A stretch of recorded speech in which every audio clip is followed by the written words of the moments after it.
Picture this. You walk into your neighborhood grocery store, pushing your cart filled with your weekly essentials. You pick up milk, eggs, bread, some vegetables, and maybe a few snacks for your kids. You head to the checkout, expecting the total to match the sum of the prices on your items.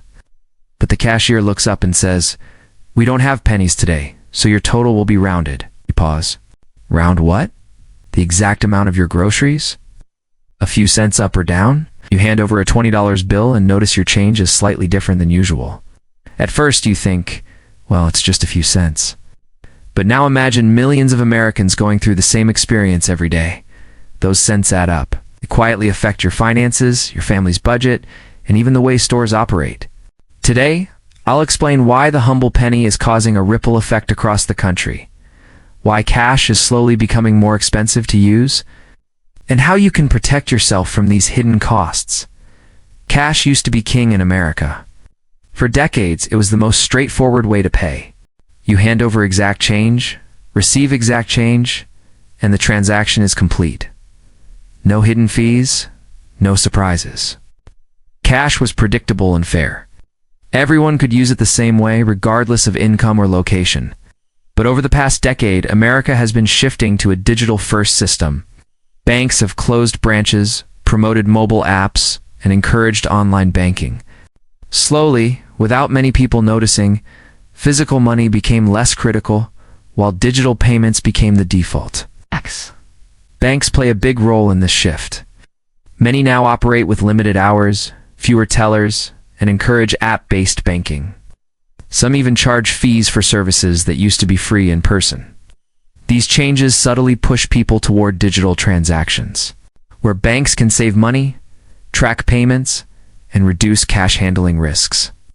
Millions of Americans now navigate a financial system designed for digital payments, often without realizing the long-term consequences.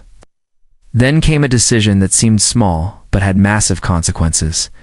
The penny was taken out of production. The government announced that making a penny cost more than its value. On paper, this was logical. But in practice, it triggered a chain reaction affecting businesses, consumers, and even the law. The U.S. already had a massive penny shortage. Millions of pennies never returned to circulation. They're tossed into jars, drawers, cars, or forgotten in wallets.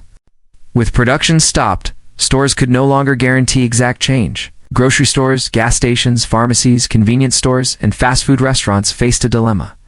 How do we handle cash when we can provide exact change? Most stores opted to round cash totals to the nearest nickel. Some round down to help customers. Others round up to cover costs.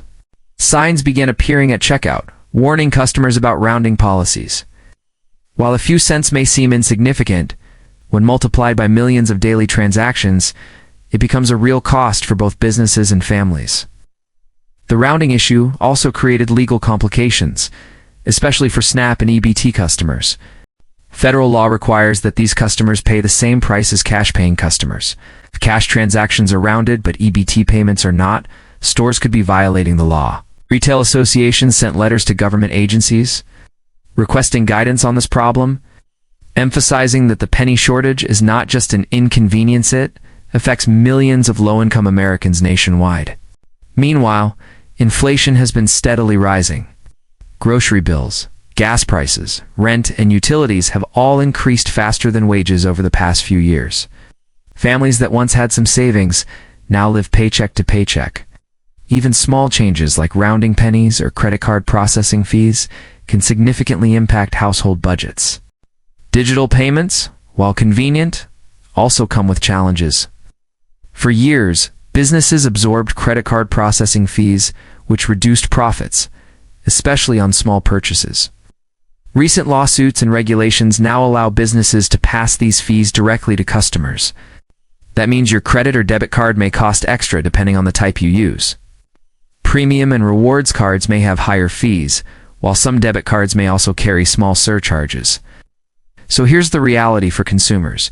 Cash payments may cost extra due to rounding. Credit card payments may cost extra due to processing fees. Premium or rewards cards may cost even more.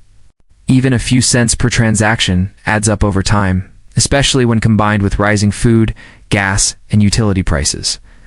Credit scores are another major factor.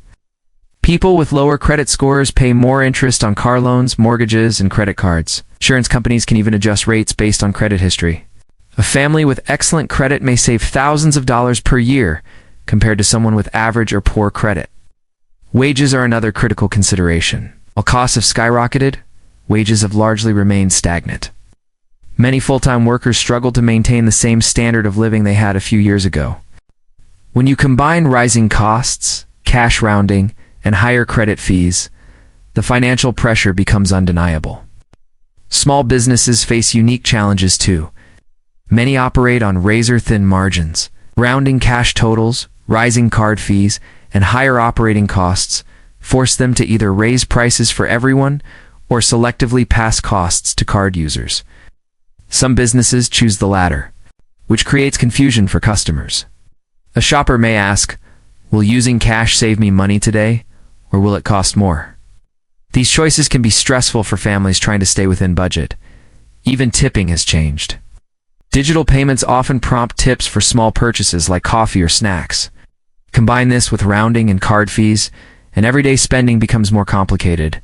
Consider a single parent buying groceries with their child. They have a limited budget, plan meals for the week, and try to use cash to stay within limits. Checkout, the total is rounded up. That small adjustment, maybe 5 to 10 cents per item, can push them over budget by $1 or $2 per week.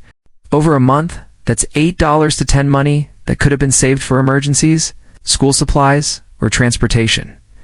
Families using SNAP or EBT face another challenge. They cannot be charged differently from cash-paying customers, meaning stores must track both cash and EBT transactions carefully.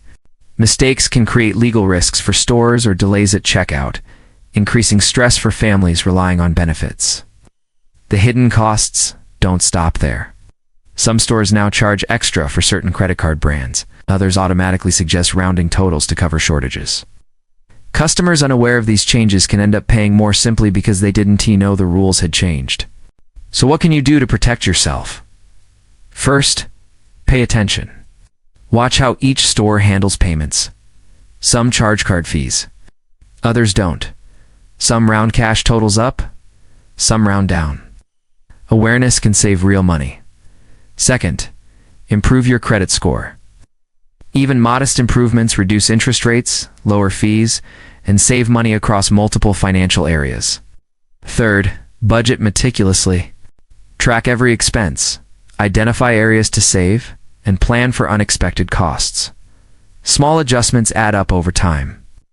Fourth, consider digital payment alternatives carefully. Apps like PayPal, Venmo, Cash App, or bank apps may help avoid rounding fees, but always check for hidden processing charges. Fifth, stay informed. Financial systems evolve quietly. The penny shortage is one example. Rising card fees are another. Knowledge allows you to anticipate changes instead of reacting too late. Everyday purchases, once simple and predictable, now require awareness. Families who adapt will thrive. Those who ignore these changes may see expenses rise faster than ever. Before you go, if this video helped you understand what's happening with your money, hit that like button. And if you want clear, simple, and powerful insights on money, credit, inflation, and financial changes, make sure to subscribe to Finance Glow. Turn on the notification bell so you never miss a video that can save you money or help you make smarter financial decisions. This is Finance Glow, helping your money shine brighter every single day. Thank you for watching, and I'll see you in the next video.